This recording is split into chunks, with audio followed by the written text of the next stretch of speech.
Lagos Television. We did tell you at the beginning of the show. Today on the program, we'll be taking a look at a conversation that we must have. And of course, we will be speaking across generations this morning. Let me see. Okay, on set, I think we should have 3 generations this morning. And I'm sure that these 3 generations will see things from different perspectives. Hopefully, at the end of the show, we'll definitely find a common ground, because that is what this conversation is about this morning. And today, we're taking a look at parents and Gen Z finding common grounds across generations. Okay, right. Expectedly, this is also going to be a no-holds-barred conversation on the program today. And let's see where, again, sometimes maybe parents are going wrong and their children want to call them back and say how they all can meet. And I know that sometimes we agree to disagree, but let's say how we all can agree on a common ground this morning.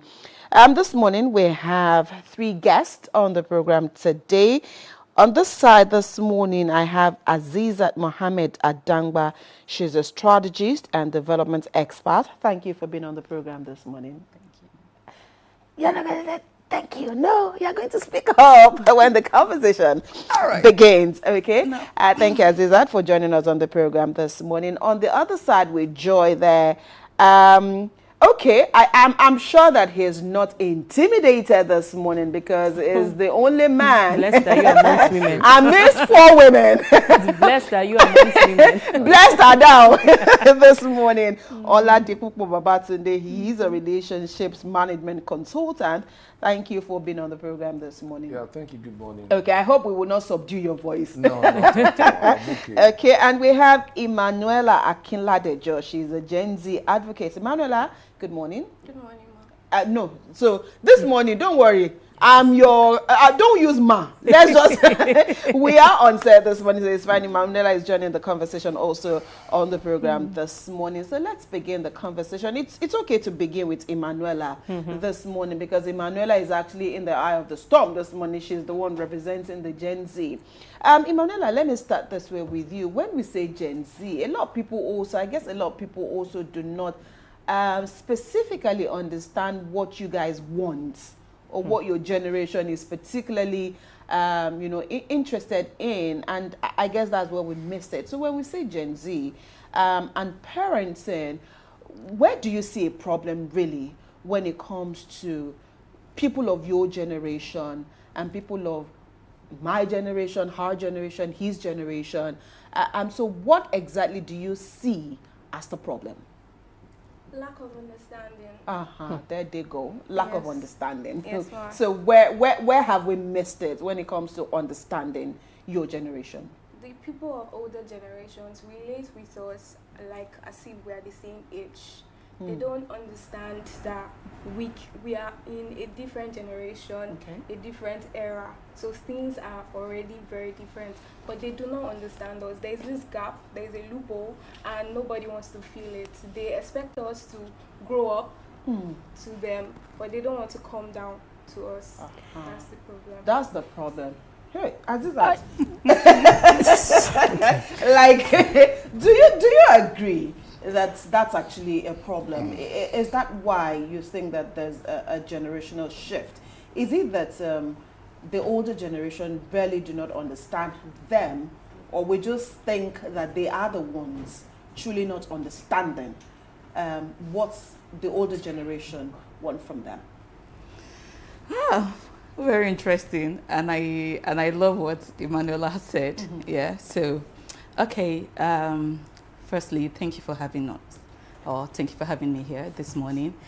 That understanding that Emmanuela is talking about, I believe she has flipped the coin again, and this is where we have what we believe, what they believe. But for me, when I faced with scenarios like this and a situation like this, I always like to take it down to the nitty-gritty details, to what people don't see. I'm a strategist. I tend to see the bird's eye view of issues. So the first thing is, parents don't give birth to children to want to hate them or to want to antagonize them. No. Every parent, every mother, every father out there love their children and they want to give the best to them. However, they can only give what they have. And so they are giving the children the love from their experiences. Okay. Now, let me just take you back a bit. So pre-colonial era, what we had was very limited, and this is how the economy actually affects our lives. So what we had was what? Subsistence agriculture, hunting, fishing, farming, right? Very simple, mundane life. And what was needed to excel in this? You needed discipline. You needed focus. You needed, some respect for authority. And that is what the parents taught the children. And that's what people like us, we're taught. You need to be focused. You need to wake up early. You need to know how to, you need to, that discipline. Right. You need to be patient when you go hunting. You need to be patient when you go fishing. And that is exactly what we were taught, what our parents knew. And then came the colonial era. And all of that, metamorphosed from simple agriculture to exporting our cash crops. Right. And so the white man came with all of these, and they took us to office because they needed to count the calories or count, the money for how much cash crop went out. And so they needed people to count them. And then came in need for clerks, need for secretaries, needs for office space. And they say, oh, you know what? We need to create schools to teach you how to do this. And so that created a new mentality right. that, education. Even our parents were trying to grasp it, education. And so with education came a new whole light to the family. Right. So guess what? They take somebody from the village, right in his village, to Mokpo in Benue State, and they're bringing him to the city in Lagos State because there's a skill needed. What happens to his family in Benue State? Right. And so we started having this gap created as early as the colonial, immediate post-colonial age. And what do we have in Gen Zs today? We have a technology generation. You can see that there is no correlation between what we were exposed to, what we knew, and what they know now. So they have a global, ideology because of the exposure from the internet, because of exposure. So there's already a gap. The gap is it keeps widening. So the lacuna fantastic keeps question. expanding. I mean, fantastic observations you raised here. Let's come to Mr. Babatunde. So from what Azizat said this morning, and from your own interpretation of what Emmanuel has said, where did the problem come from? This lack of understanding that she raised. I see it as a misconception and inability to understand, let's say, a parent having a deep understanding of the children and the children having a deep understanding of the parent. It is very important for there to be a relationship. It's important to understand one another, or else there will be conflict. And to avoid this conflict, there are so many factors that must be put in place. Just like Azizat said, talking about discipline, the way we were taught, these technology, or what we call globalization, have put so many things to counter many things that happened while we were growing up. Yeah. You can imagine that, that, like, let's say, we depended on our parents for knowledge. And while growing up, there's something in psychology I love so much, that you are a product of who you were between the ages of 2 and 6. Every man is a product of who he was between the ages of 2 and 6. A child of 2 years is expected to have a brain of 70% of adult brain, because the child depends on the parent. But today, in this era, because of globalization, technology, we have parents have shifted everything to schools. So rather than them giving them proper home training, we have more people training your children. When your child will leave the home, you can imagine the number of people the child will have encounter with. From the gate man in the house, the school driver, the school nurse, the school gate man, the teacher, the home lesson teacher. By the time the child will come back home, there is a lot of complexity in adoption of knowledge.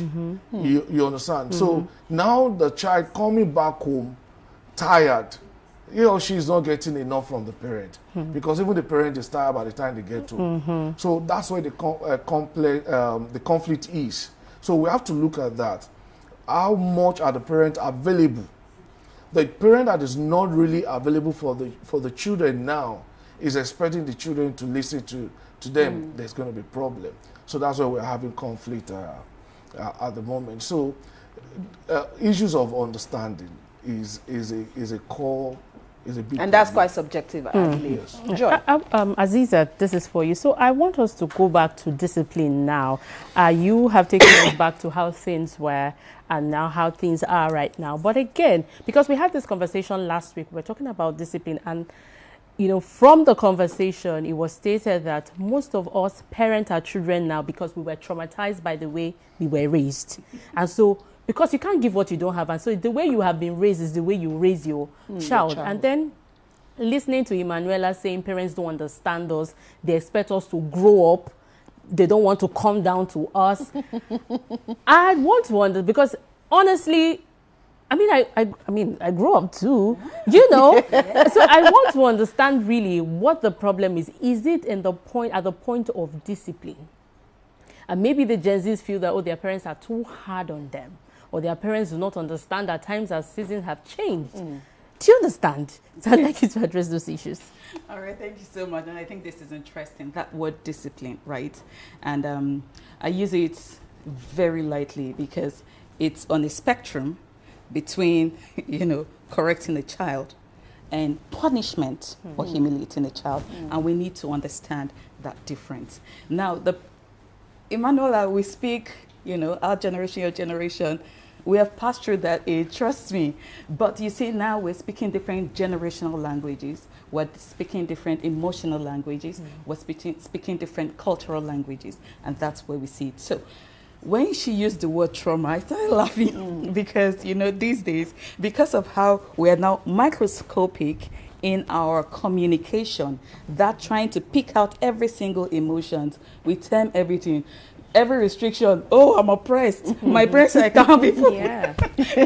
Any little thing, you're traumatized. You will create, this notion with huge emotional words on things that are actual, what I call them, normal building blocks for families to have.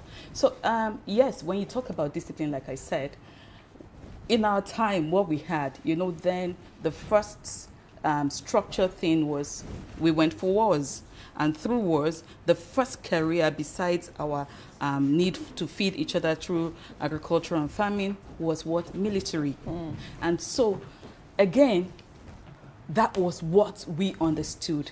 That was what we were exposed to, that level of discipline. I eventually ended up in command. Okay, so what my parents were probably doing to me as discipline at home was child's play from what I experienced in absolutely school, right? And then afterwards, at some point in time, I went to Unity School, a federal government girls' college, and I found out that, they were also giving us almost the same corporal treatment. Like you got yes, in like I got school. in. Yes, like I got at command. So what am I trying to say? When we discipline children, it is because we're trying to put them because the child cannot know beyond what they know. Absolutely. But in the bid of trying to correct them, that is where some parents get it wrong. We put our anger in the way. So they see that discipline as humiliation or punishment, which in turn brings about a rebellion or a rebellious reaction from the child, right, as opposed to accepting that they have been corrected on an action. Okay. So what I'll say to parents out there, discipline, yes. Punishment, you must understand. You see, punishment for one child is different from punishment for another child. Right. So if I had an Emmanuela as a daughter and I had an Aisha as a daughter, I need to understand their personalities so that I would understand how to treat both of them and punish both of them accordingly. Now, what is very important after that punishment is explanation. That is what takes it from punishment or embarrassment or harassment to discipline Okay. and the positive aspect of correction. Let's come back to Emmanuela, because again, like we said, you are in the eye of the storm this morning. And going back to you saying that, one of the issues will be that parents do not really understand what you want or what your generation really wants. So I'd like to ask you, if your parents do not understand, how best do people in your generation make them understand? Because again, you've said parents do not want to come down to your level. Again, some parents do not know how to apologize to their children. Not because they don't want to apologize, but they just see it as, why should I apologize to my child? So again, how I probably also would treat my child will not be how she would treat our own child. So let's come back to your generation.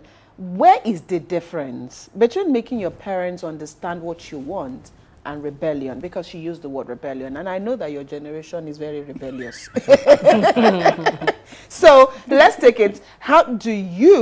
What are the efforts that you take to make your parents really understand your personality as their child, rather than being rebellious and shutting them out from understanding you? Because again, sometimes a lot of you do that. You feel they do not understand you and you shut down on them. So how do we deal with that situation? First off, both parties have to understand it's not a struggle of age or experience.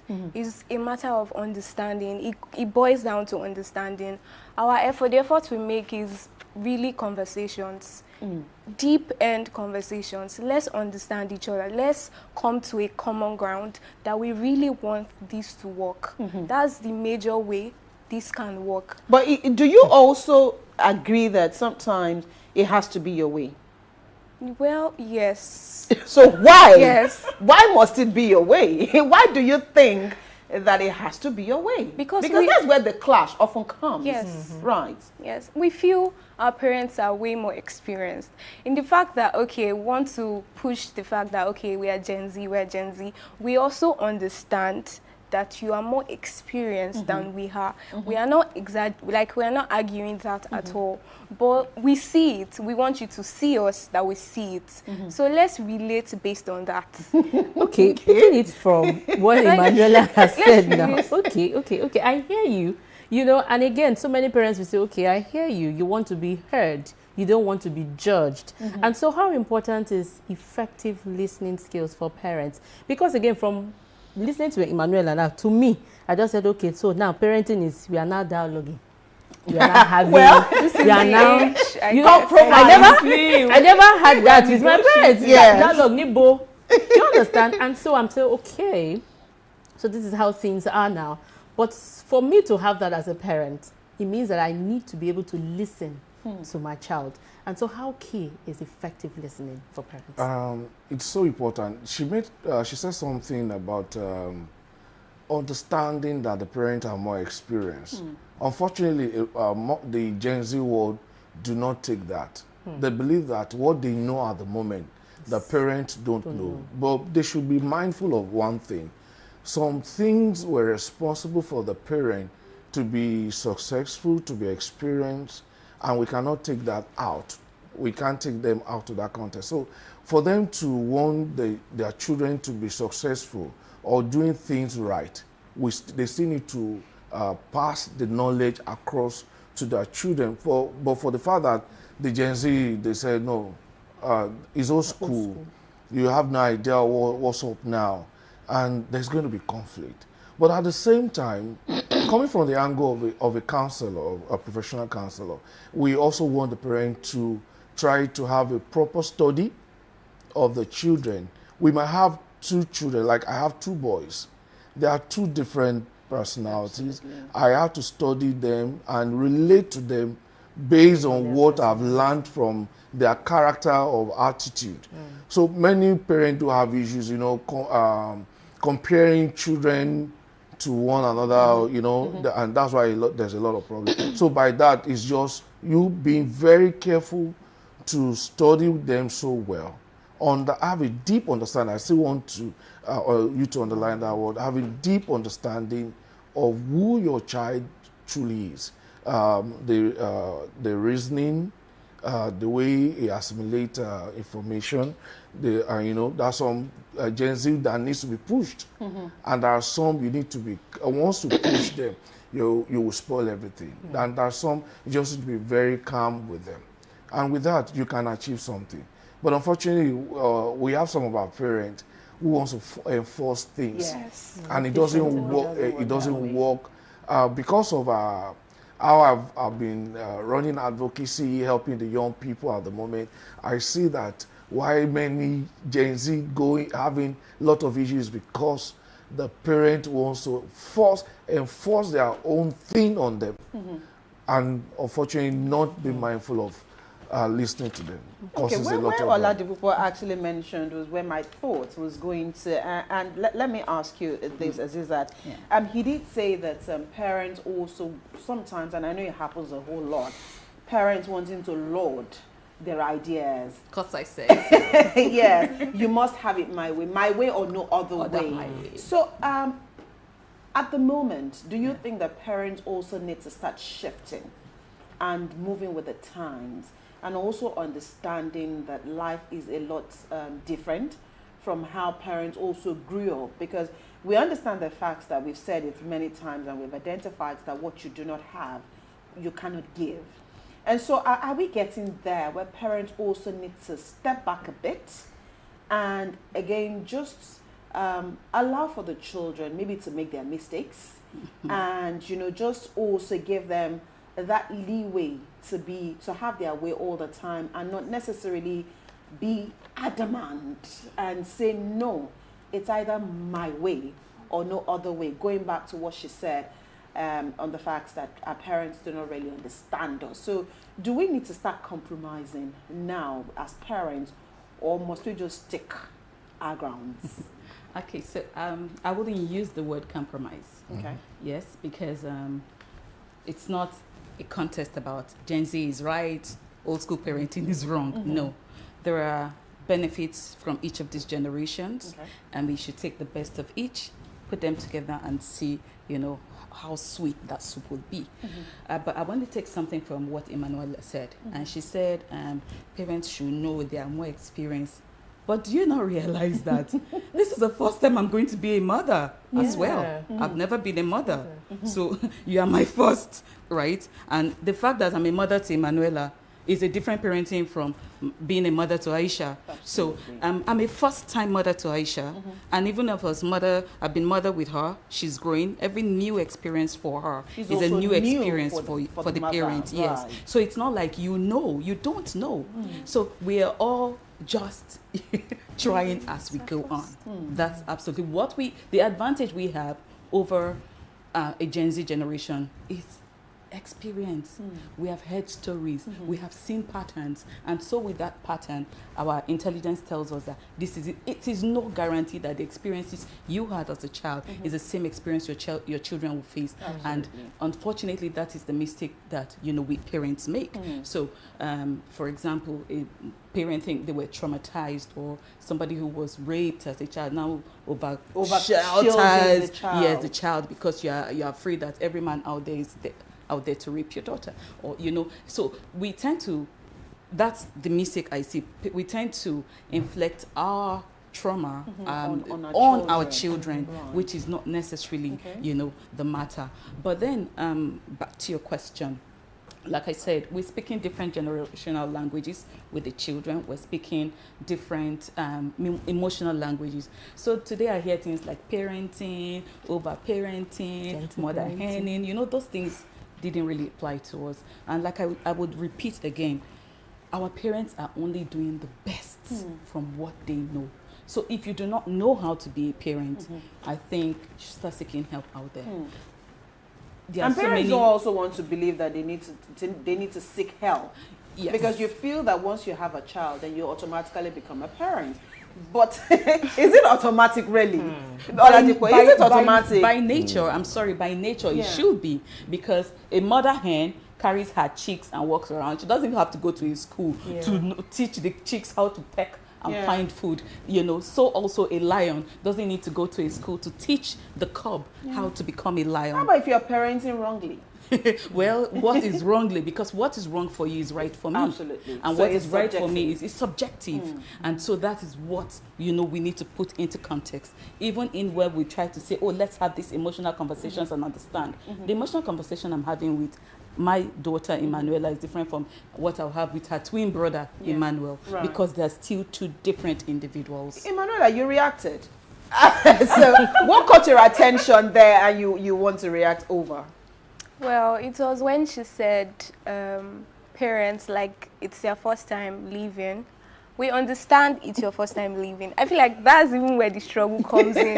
We know it's your first time leaving. It's also our first time leaving. So why are you acting too rigid? Yes, let's be rigid. Let's be enjoy our first flexible. time together. Yes. Times and seasons, they are different. So let's blend in. They are more, this is Gen Z, there's already Gen Alpha.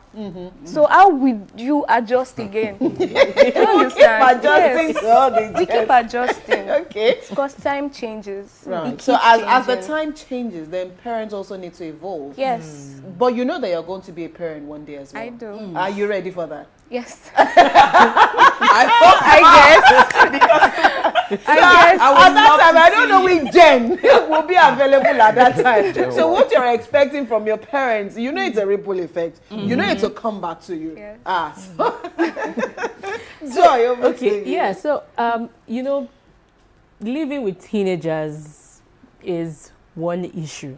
Then you now have the Gen Z factor again as a topping, which makes it complicated. I've heard many parents say they don't understand their teenagers. I'm a teenagers teacher in church, and I see them. They're very moody. You try everything to make them, they're just there, you know. And I'm wondering what is going on. I was once a teenager too, and I was not moody like this. What is going on? And so my point is, how important is it for parents now to become friends with their children? Because again, growing up, you know, for many people my age now, most of them did not really have a very friendly relationship with either their moms or their dads. It was just a high bottom relationship. And so for now again, because I'm a mom now and I'm trying to be friends with my children, even though I like to shout sometimes. But so how important is it to be friends with your children? How important is it for you to understand each child's personality? And again, where do you draw the line? Where do you set the line for the boundaries? If we get back to my personal experience, before I got married, I made up my mind because I knew I would be a very busy person. I said to myself that I needed to get married to a woman that would be available for my kids. In this dispensation, we have issues of parents that are not available. Okay. Absentee parent. Absentee parent. And because many parents are not available, there are issues. So a parent that is not there, how will he or she be able to have a relationship with the kids? Many of the parents believe that so far they can provide the basic needs, the education, food, clothing, shelter. That's all you need. But unfortunately, many things go wrong from there. And we say this, a teenager, a parent will tell a teenage girl, do you think you're a kid? And the teenage girl will look at herself, but I'm still a kid. Say, no, stop acting like a kid. And that same child, the more we still tell her, do you think you have grown up? You think you have grown up? So we call that period, we call it period of conflict. It's a conflict period for teenagers. So they're not sure whether they are still kids or they are adults. So we now need parents that will need to sit down to tell them exactly what they are or who they are, what they need to do, and how to manage the period which they found themselves. Like, very strange, I was 10 when I lost my mom, and before that age, she taught me what menstruation was all about. She taught me about sex education. But unfortunately, I've seen, as a married counselor, I've seen grown-up ladies and guys who do not even have understanding about marriage counseling. But my mom started teaching me even at that age. So we need to let ourselves get to know that we have issues in this world, terrible issues. And that's why many of them they fall into wrong hands. What you don't teach them at home, strangers will teach them wrongly out there. That's why we're having issues of drug and substance abuse. You see, I wish you could see some videos of minors taking drugs, taking alcohols. Even this morning while I was coming, I saw a young guy at the bus stop there. He was already on Colorado and dripping saliva from his mouth. But he's somebody's child. How come? How did he get to that point? Somebody must have missed the priority. So we are, and just like you say, you are a teenage teacher, rather than for parents to train their kids at home. They will come back to you. As a pastor, we face these issues. Yeah. They go to school to report their kids. They get to church to report their kids. Whereas there's a limit at which we can do. What about you? But they're not there. Okay, let me give you a scenario. When there was these are things that government needs to look into. When there was a construction of roads from K2 to Ikorodu, the men will leave their homes as early as 4 a.m., 3:30 a.m. to get to work. They will not return back until Friday. The kids will be left with their mothers, and even the mothers will go to the market. So between Mondays and Fridays, where are the kids? Where are the teenagers? And on Saturdays, the father, maybe there's Owambe somewhere. On Sunday, they go to church. You can see that the Gen Z we have today, many of them, their parents were not part of their growing up. And that's why we're having the negative part of the Gen Z. Until we have to do some correction. Okay.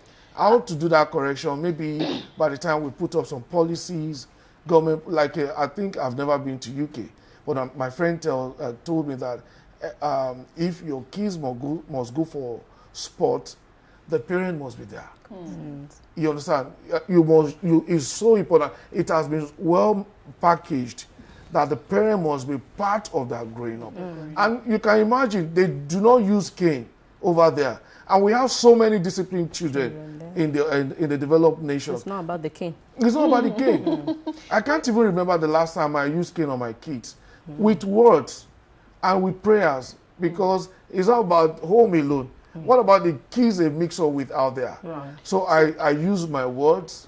I have an available woman at home, and also I do my prayers. Okay. And because, sorry, I have to say this, because they are boys, I have to sit them down at times, private discussion. How old are they? My first one will be 16 in August. Okay. And the brother is 14 years. Okay. All right. Teenagers. Yeah. All right. We'll talk about the role of, because he mentioned the church.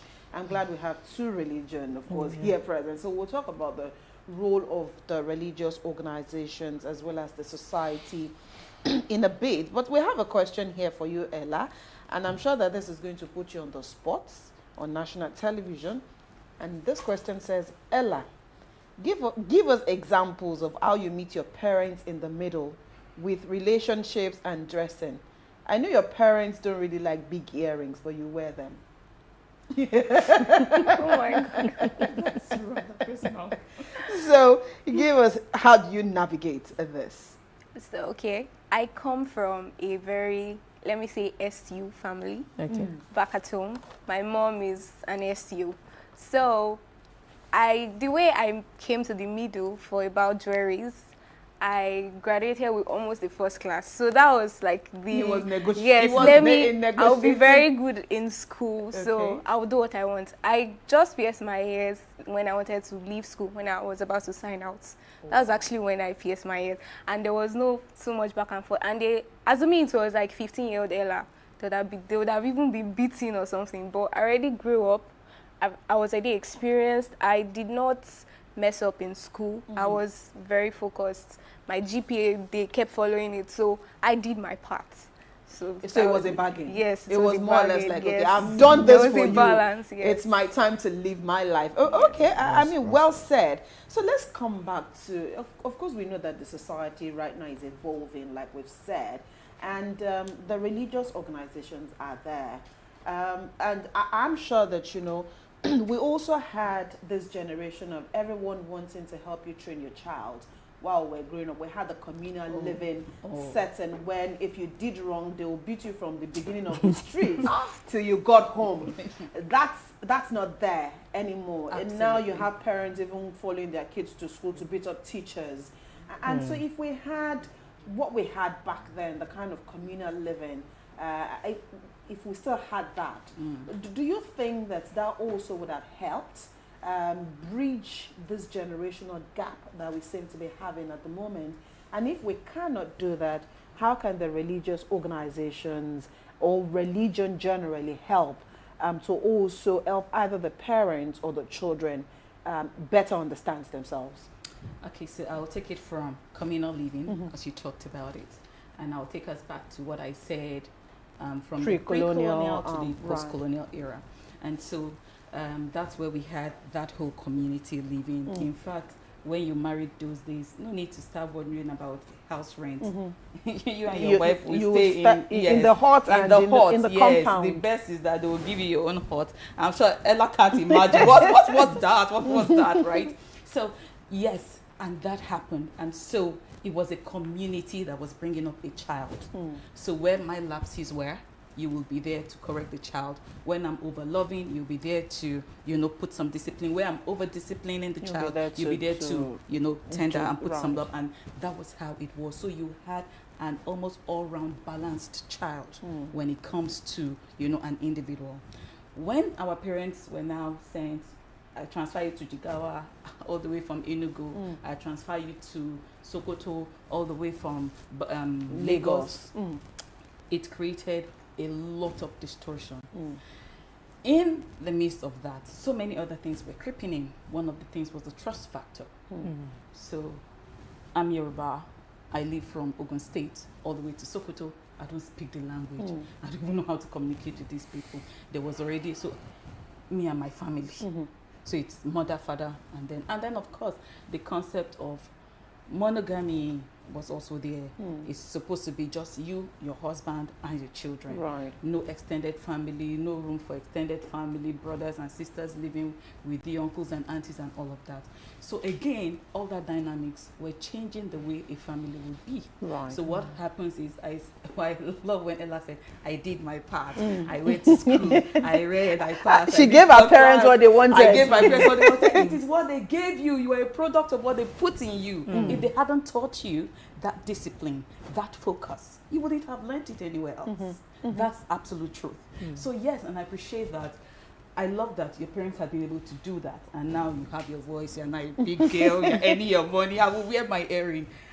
Don't mind me. So where religion comes to play, and this is where I do not downplay it for anything. Okay. Because personally, when we start looking at our lives, we know what value that has put for us as people. So even where our parents are wanting in being able to provide us financially, emotional support, and whatever other building blocks that were needed to make us individuals, prayer was there. Prayer was there. God was there. And so once that was enough for us, they taught us that blind faith in God, that once God is there, He was everything. Today, Gen Z question everything.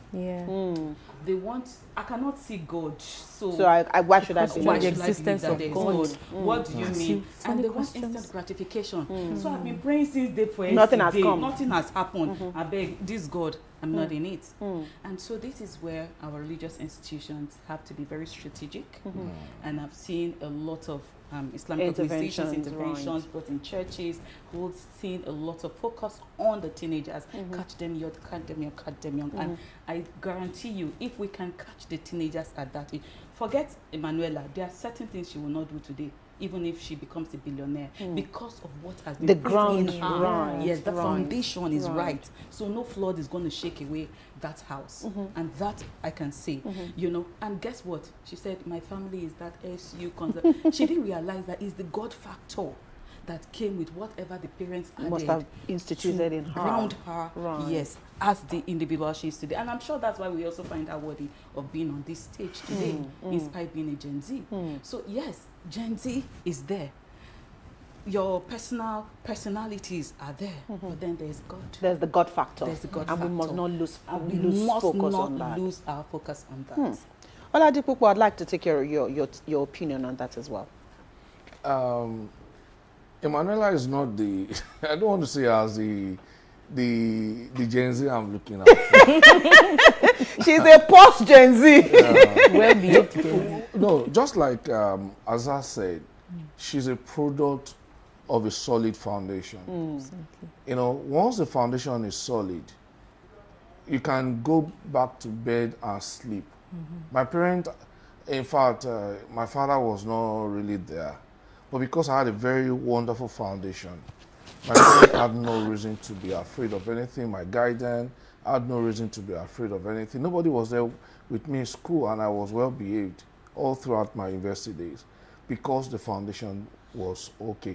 And we cannot rule out, there's nothing we can do about it. We can't rule out the faith-based institutions because they have a lot of work to do, and they be doing. There's a lot of strategies, a lot of interventions put in place to be able to catch up these kids at tender ages, so that they will be, by the time they grow up, it won't be a problem to the family or to the nation. So, like I said, whether she likes it or not, she's still a product of a solid foundation. Sure. But piercing her ears is just because our friends, I will still say that's because maybe something influenced her to do that. Something out there, you know. Yeah, because if I ask her, she's a Gen Z, she calls herself a Gen Z. There are still some certain decisions she want to make. She still go back to her parents. That mom, dad, I want to do this. Or if one guy comes now and say he wants to take up your hand, I'm sure you still go back to your mom and ask her for counseling, or go back to your dad. Dad, what do you think about this guy? You won't, unlike the new Gen Z, they don't even care. The thing you just see is pregnancy. You know, that's just. They're more experimental. Yes. And like she said, they want to question everything and feel that you don't have a control over what I do. My decisions are my decisions, and it's my life. I can decide to do whatever I like with my life. George? You know, while Emmanuela was talking, I wrote down here, I said, family standard, the kind of family you come from determines the kind of child you produce. And again, because of the kind of families, you have different Gen Z factors. And so I want to narrow it down to the standard of moral value systems today. Now, this is not just, I don't think we should put the blame. Am I asking the question or am I answering? I don't think. You were about to answer. Should the blame be on the Gen Zs alone? No. The parents also have their own. Not just the parent. We have a very porous system, the environment that we found ourselves. While we were growing up, we could go to the beach, Bar Beach, Victoria Land, you know, as a family. But today, even if you want to buy sweet from the normal mall at the beach, you end up, if you are not careful, if you send a child to buy, you just discover that the malam is selling drug. And many parents are not aware of this. You understand? So the environment is faulty. Maybe we still need to invite the government to put up some policies to help us. You know, we have to be determined on how to make things work. We have issues with, what's it called, with this Gen Z. I was at the Federal Neuropsychiatric Hospital, Yaba. They have about 600 beds, all filled up. They have annex in Oshodi, filled up. Lantoro in Abeokuta, filled up. Arrow in Abeokuta, filled up. Despite the fact that we have so many private psychiatric hospitals in Lagos. So how did we get to that point? Should we just blame the parent? No, we have some other factors that are responsible. Right. That we need a strategist, we need stakeholders to come to round table and let's see how we can salvage these issues. Because it's getting back to us, especially as counselors or as pastors. I know what we face virtually every day. All right. And Azizat, these are the issues with Gen Z. Azizat, your thoughts on this too? Yes. Okay, so Pastor Oladipupo, I like what you said. And I want to talk about the value system as not just, you know, the unit of family, but society at large. And pardon me if I'm still going back to history, because, you know, when you start reading, you go to the very beginning, you start with ABC. I still go back to that post-colonial era. And what we experienced is that we started trading beyond, you know, cash crops. We were trading their values for ours. And that is where all of these whole soft parenting, micromanaging, emotional intelligence came in. And do you realize that in the Western world, where they used to use all these soft parenting. They have gone to our own corporal hard discipline. A lot of homes are waking up, they're saying, no, we don't like the way our kids turn out anymore. And we need to be firmer, we need to be more disciplined. And they're pushing for that in a lot of countries, in France, in the US now. You know, in a lot of states in the US, there are certain things that, you know, some schools will not be allowed to do. Right? And when we talk about value system, what I said is a national thing. We have lost our value system as a nation. You know, you see people who are convicted for crime and they come out and they win political positions. So what does it teach the generation, right? Before, in the past, your parents will tell you, be careful, you know, remember the child of who you are, and that's talk. You know, don't go there. It's not about your name anymore. That's your name. Emanuela didn't belong to you anymore. No, you don't spoil my name because you are not Emanuela. You are Emanuela somebody. And that name belonged to not just your father, but his siblings, his own father, and the father before that. So we knew that responsibility that we carried forward. Recently, we're looking at the World Cup, and when the South Koreans went to the stadium in the US to watch the football. Afterwards, what did they do? The whole nation, after the games, all the South Koreans stayed back and picked the seats. They didn't wait for cleaners because that's what they did in their country. It has become a value system of their culture that they, you know, that they now reckon and represent, you know, wherever they want. And so it trickles down even to the unit of family that builds a society. So these are the moral values that we are really lacking. Who are we as Nigerians? Anywhere you go, they are afraid. Nigerians, 419, Yahoo, Yahoo. So we need a value system that has to become like a national emblem that we can reckon with wherever we go to. Emanuela, where is the place of peer pressure when it comes to Gen Zs also wanting to be among, even against family values? We've established here that family values are key, and of course they would always go with you wherever you go. But then we do know that a lot of people are also very easily influenced, and the kind of crowd or the kind of friends they roll with sometimes also sometimes influence how they behave against their family values and against their family background. So where do you place that, and how strong is peer pressure also as an influence on Gen Zs? Okay, peer pressure is a very, very, very solid factor. I'll give an example. I come from the West, Ondo to be precise. I schooled in Uniben. The way they are wired in Edo State is very different from the average Yoruba family. They are very free. There are so many vices, prostitution. Girls, as if you are a virgin at 16 in Benin, you'll be questioned by your peers. Why? How? There's money, fraud. So there's Benin as like a case study. Pressure is crazy because of, okay, want to get money fast. Our mates, it's really gravitated from the Nepo babies, like the rich kids. But now everybody wants to be a Nepo baby. Everybody wants to be seen, to be heard. Like, yes, I want to be recognized. So yes, it does play a very big factor. So I'd like for you to also add the social media influencers and also how that has either made or marred the psyche of the Gen Zs. Well, social media, let me focus on influencers.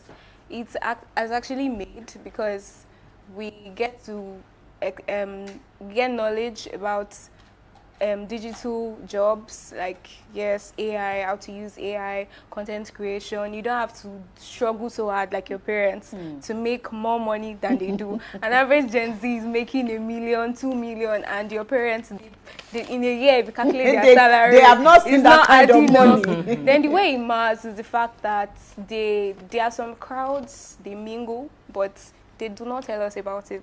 It's until when you get there that you become lost. Like, what do I do? But then it's now like a conscience fight. Like, I've tried so hard to build and get here. I can't just turn back because of just a little challenge. So that's where a lot of us just fall.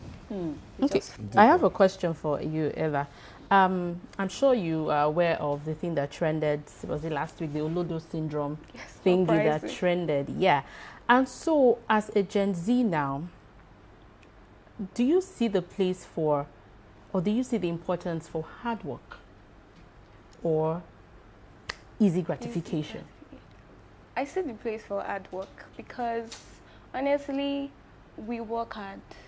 A lot of us do work hard, but there's also a large percent that wants easy money because maybe they had it hard to start off with, especially the boys, like male Gen Z, like their mates are having it, and there's also relationship.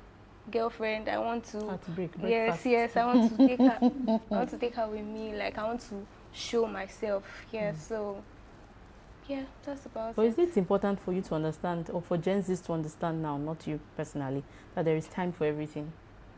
That there are times, processes in life? I feel like that concept is compromised now. Oh, wow. We want to make it as fast as we don't want to suffer. Like so you want to make it immediately. We want to make it like easy life, sweet soft life. Soft life, yes. But soft life, it doesn't come with hard work. It does, but the age, you can't eat your cake and have it. You can't eat your cake and have it. This digital age, people want to eat your cake and have it for easy money. This era, there is easy money. People literally stay. They just set their cameras. They sleep. They wake up. They are getting money on TikTok. So like, the system has been compromised. Hard work as a concept, we don't really want to work hard because there's already an easy way out. Or maybe work smart. Yes, work smart, no hard. Yes. Okay, I don't even know what to say again. Okay, Ms. Oladipupo, let's come to, I know that both of you agree that the system is quite faulty. And for us to get it right, we need to find a way to make the system work again like it used to.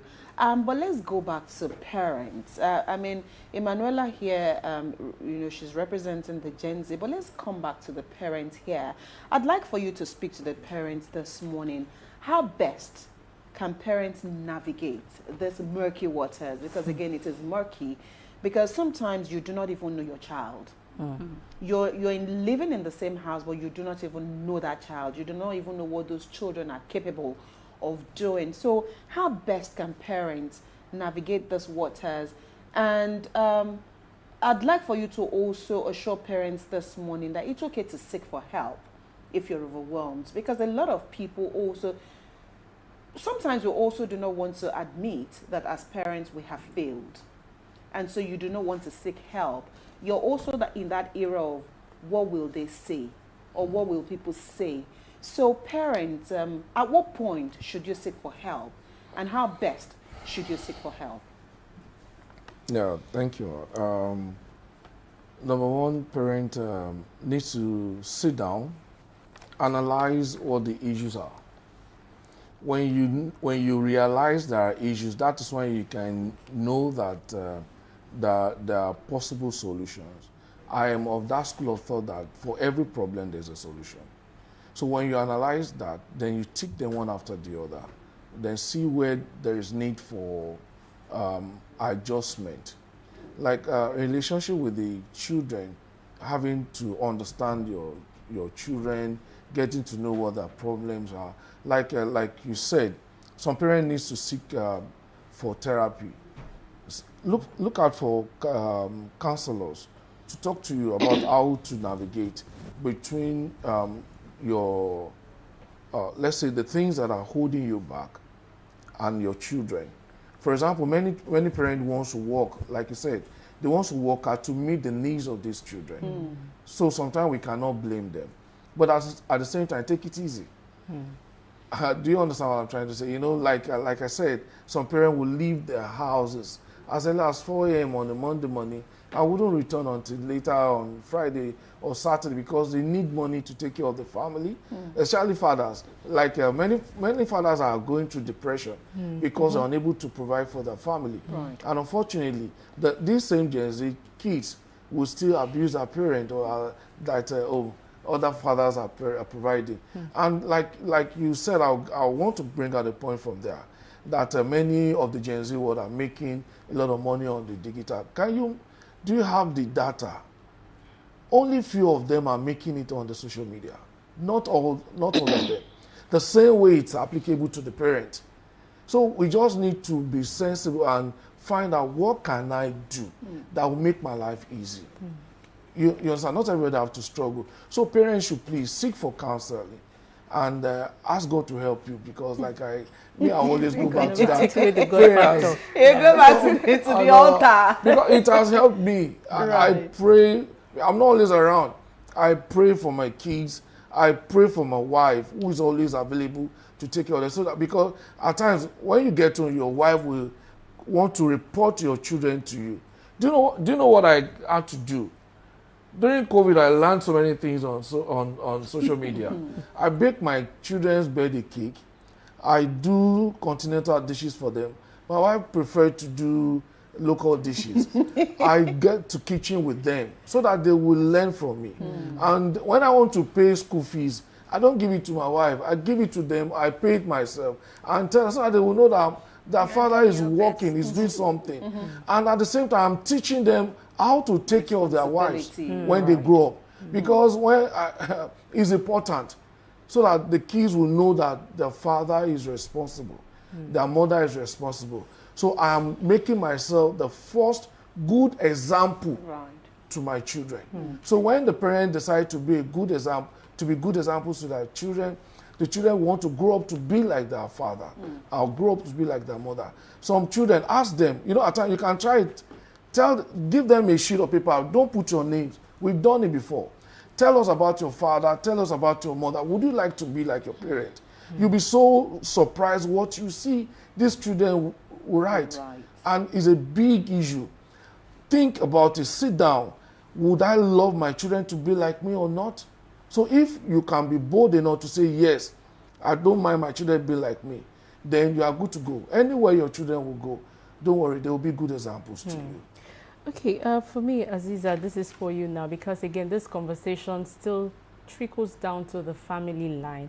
And so I'm big on restoring values, our moral system. And so what family values should not change regardless of the generations in place?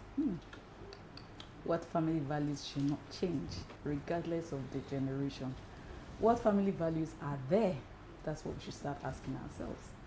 And I listened to Pastor Oladipupo speak, and he said something. He goes out to work. The children are with who? The mother.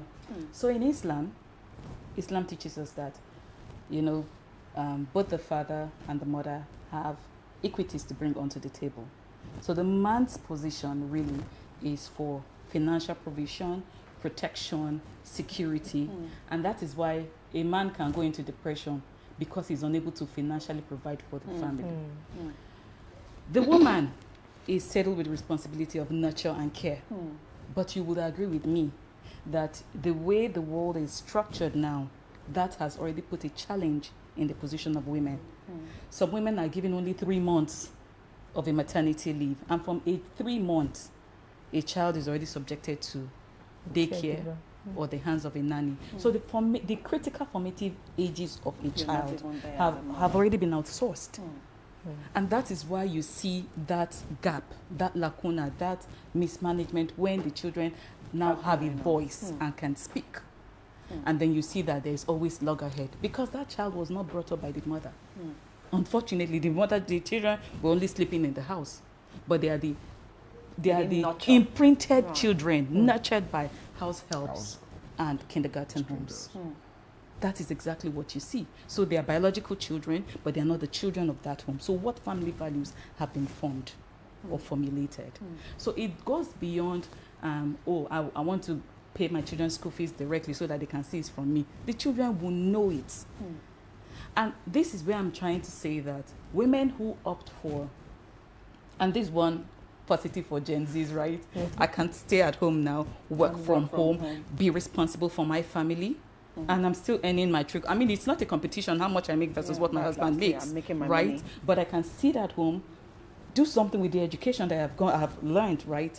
And I'm still able to nurture the family, which is my primary responsibility or care. Absolutely. So when you talk about family values, Joy, this is it. What are those things? And this is why couples must always have conversations before marriage. You must understand that your values align, that you're on the same page, that when your husband says, honey, take a break, stay at home, our children need you, he's not oppressing you. You know, that you people have the same value system because you want children that you can connect to in the future. Because really, what are we? But it's some total of the decisions that we make.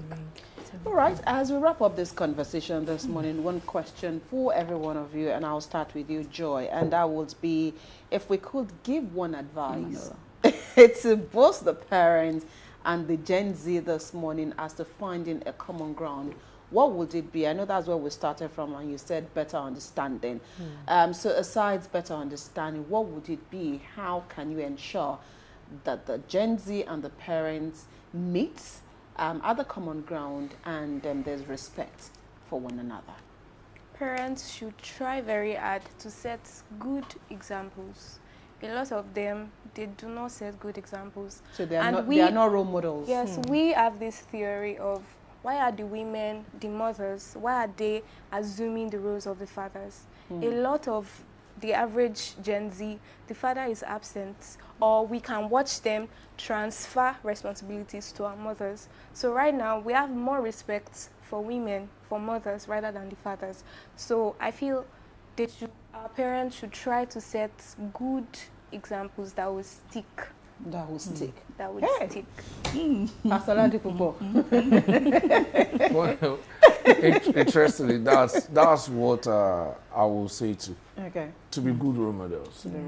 Very important. Once you are good role models, the children wouldn't want to forget that. They will still want to love. I've seen videos where children surprises their parent, and you see them shed tears on social media, and in fact, sometimes I weep along while watching the videos because of what the parents have been able to do, the values they have had on the kids, on the children. So be good role models, and you won't have any cause to be afraid of anything. Wherever they fly to, you'll be so glad that they are your children.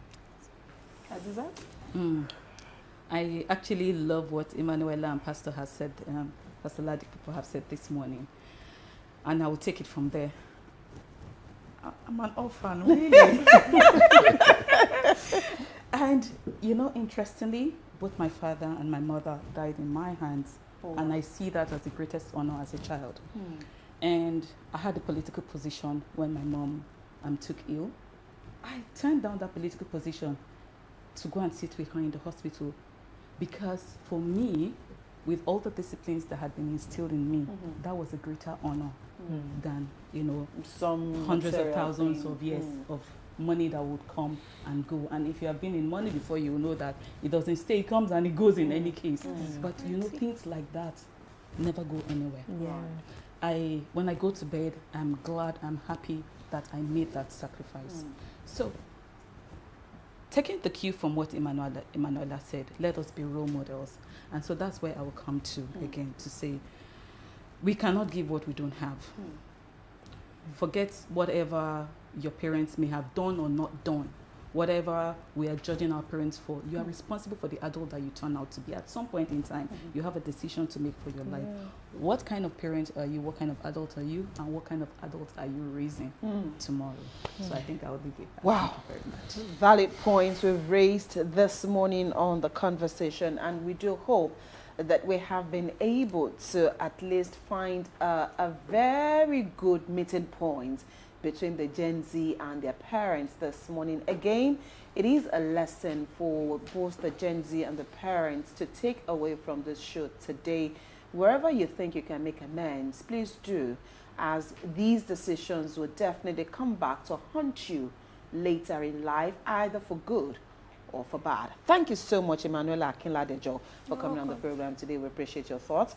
Oladipupo Babatunde, Relationships Management Consultant, thank you very much for your words on the program this morning. Thank and you. Azizat Mohammed Adangba, thank you very much for coming on the program this morning. We hope we can drag you here again sometime.